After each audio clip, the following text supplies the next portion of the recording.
چی میگی آخه؟ از کی زده؟ بچه های شلال رحمت تو رو زدن. مامان من زدم. تو زدی؟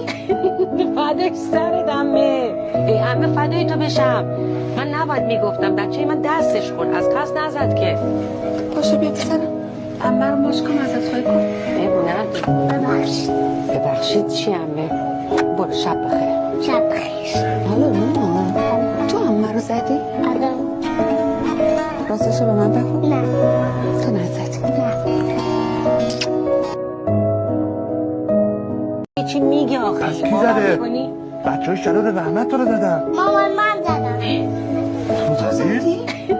فدای سردمه. ای همه فدای تو بشم. من نباید میگفتم بچه من دستش خورد، از قصد نزد که. پاشو بیا پسرم، عمه رو ماچ کن، ازت خواهی کن. ببخشید. ببخشید چی عمه؟ برو شب بخیر. شب بخیر. حالا مامان تو عمه رو زدی؟ آره. راستشو به من بگو. نه.